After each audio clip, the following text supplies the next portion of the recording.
Bago pa man ang inaugurasyon ng Philippine Arena, marami nang nagsasabi na ito ang magiging pinakamalaking indoor arena sa buong mundo.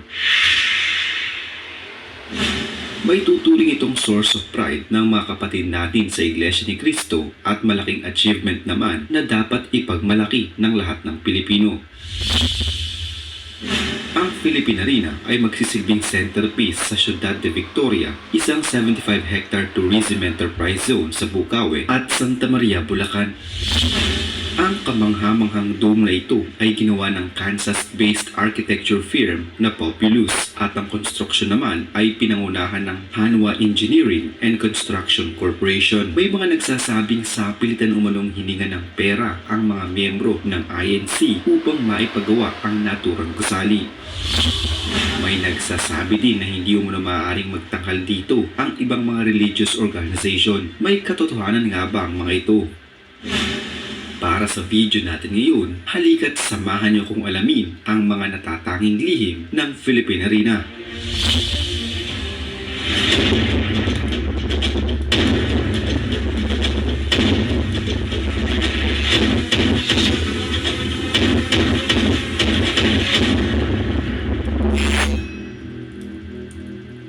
Isang paalala. Ang video na ito ay ayon lamang sa aking sariling pananaliksik. Hindi ko nais na pilitin ang sino man na maniwala sa videong inyong matutunghayan. Kung hindi kayo kumbinsido sa mga impormasyon at taliwas ang inyong paniniwala sa kaalamang aking ilalahan, maaari kayong gumawa ng sarili ninyong pagsisiyasat para sa inyong kakontentuhan. Ang videong ito ay gabay lamang sa mas malalim na kaalaman at pag-intindi at hindi gawa ng isang profesional. Naniniwala ako na malaya tayong magbigay ng opinyon at suhestyon bilang malayang mamamayan ng Pilipinas. Maraming salamat po. Alam niyo ba na hindi sarado ang pintuan ng Philippine Arena sa kahit anong religious organization? Ayon sa pamunuan ng Iglesia, bukas sa iba't ibang organisasyon, lokal man o international, basta't gagamitin ang Philippine Arena ng naaayon sa mga aral sa Biblia at kabutihang asal. Ayon kay INC spokesperson Brother Edwin Zavala, "We'll cross the bridge when we get there. Basta ang rule namin ay dapat di nakaka-offend sa katotohanan at mga pangaral ng Diyos sa Biblia ang anumang activity na dapat gawin doon." Dagdag pa niya. Alam niyo ba na ang pinakaunang plano noong bago pa man simulan ng Philippine Arena ay ang makapag-accommodate ito ng hanggang 100,000 katao?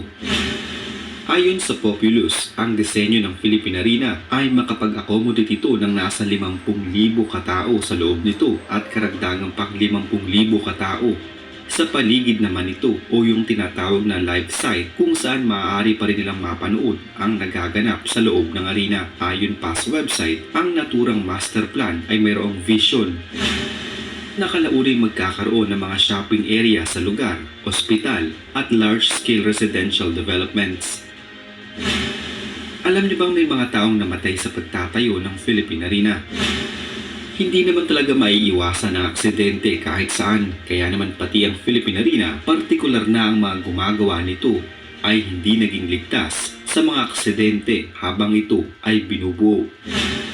Noong Hulyo 2013, dalawang construction worker na sina John Logarta at Peter Libaton ang aksidenteng nahulog habang tinatanggal nila ang mga suporta sa dome. Nahulog sila ng may kataasan kaya naman agad din silang binawian ng buhay. Makalipas lamang ang ilang buwan, isang Koreano naman na nagngangalang Kim Chelyong na siyang supervisor ng Still Life Construction Company ang namatay matapos maputol ang kableng sumusuporta sa kanyang sinasakyang crane basket. Hindi naman sinampahan ng kaso ang kontraktor ng Philippine Arena na Hanwha Engineering and Construction Corporation.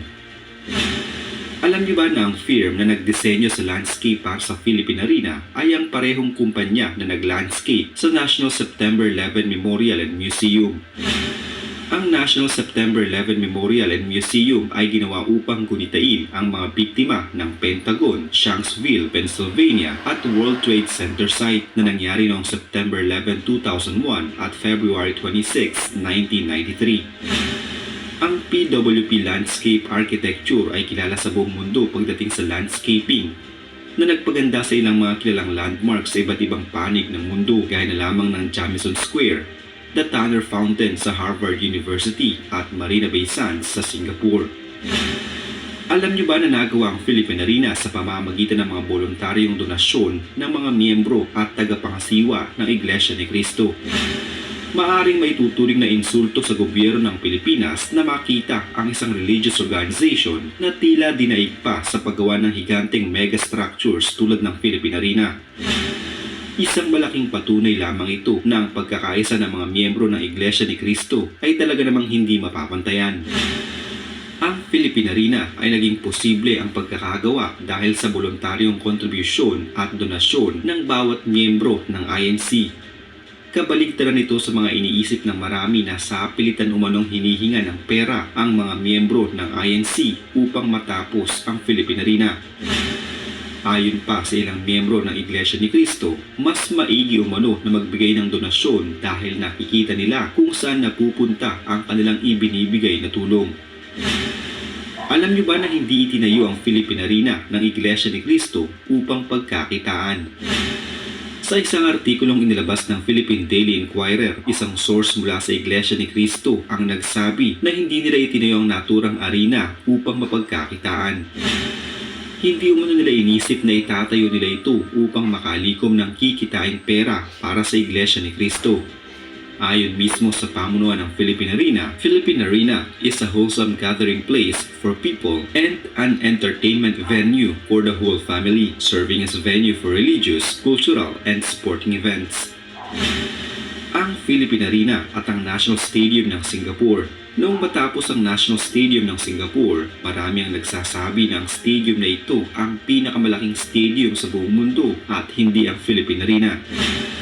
Subalit kung talagang pag-aaralan, ang dalawang dambuhalang mga estrukturang ito ay may hindi parehong kategorya. Kaya naman kung pagkukumparahin ang mga ito ay para kang nagkukumpara ng isang mansanas at ubas.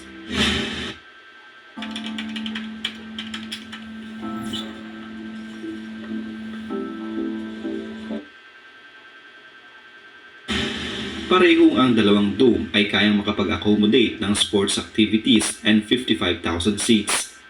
Subalit ang Filipinarina at Singapore's National Stadium ay hindi magkatulad. Ang Filipinarina ay isang enclosed facility na para sa mga indoor events. Habang ang National Stadium naman ng Singapore ay kaya ito tinawag na stadium dahil kinakategorya ito bilang lokasyon o lugar na pagdarausan ng mga outdoor events. Ang National Stadium ng Singapore ay mayroong retractable na bubong habang ang Filipinarina naman ay sarado at may fully air-conditioned indoor dome structure. Ang Filipinarina ang tinaguran ngayon na pinakamalaking indoor arena sa buong mundo na mayroong kapasidad na 55,000 seats. 2 beses na mas malaki sa Mall of Asia Arena na kaya ang 20,000 seats at 3 beses na mas malaki sa Smart Araneta Coliseum na may kapasidad na 18,000 seats. Mas malaki rin ito sa ibang popular na arena sa ibang bansa, gaya ng Madison Square Garden ng New York City na 20,000 seats, Staples Center ng Los Angeles na 20,000 seats at O2 Arena ng London na 20,000 seats. Umabot sa humigit kumulang sa $200 million o 7.8 billion pesos ang gasto sa pagpapatayo ng Filipinarina na dinisenyo ng Populous, ang grupo na nagdisenyo ng O2 Arena at itinayo ng Korean construction firm na Hanwha Engineering and Construction Corporation. Sentro ang Filipinarina ng ika-100 anibersaryo ng Iglesia ni Cristo na ngayon ipinamumunuan ni Ka Eduardo Manalo. Kinilala ng Guinness World Records ang Filipinarina bilang world largest mixed-use indoor theater.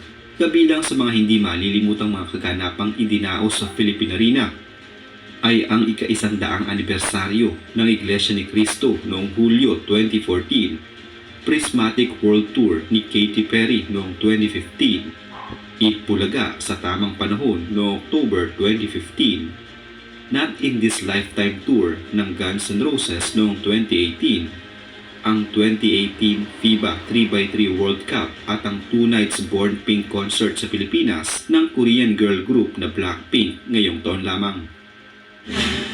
Dagdag kaalaman, alam niyo ba na eksaktong 30 taon na ang nakakalipas nang ma-break noong 1993 ang record sa may pinakamataas na TV rating ng isang morning show? Ito ay eksenang gulatan ni Miss Minchin na ang kanyang inaliping si Sarah Crew ay naging tagapagmana ng Chris Portwell sa England. Si Chris Port ang nagmamay-ari ng mga tindahan ng diamante at malalaking negosyo sa Inglaterra. Hindi siya magiging mayaman kundi dahil sa tulong ng ama ni Sarah noong nabubuhay pa ito. Namatay ang ama ni Sarah sa gumuhong minahan ng diamante sa India kaya nagawa ni Miss Minchin na gawing katulong sa pangmayamang dormitoryo si Sarah dahil hindi na ito makakabayad ng tuition. Ang kumpanya ng ama ay nalugi at baon pala sa utang. Sa huli, tinuruan ng bawat batang 90s na sa bawat pagdadaanan natin ay laging may liwanag pa rin mula sa dilim. Ang Sarah, ang munting prinsesa na naging parte ng ating kabataan na di natin malilimutan. Isa na namang kwento ng pagbabalik tanaw sa kasaysayan ang naitampok natin ngayon. Huwag kalimutang i-like ang video ito at mag-iwan ng komento sa ibaba ng mga nais nyo pang malamang. Thank you for watching and don't forget to subscribe para updated kayo ng mga bagong video na upload ko. Have a nice day. Bye-bye.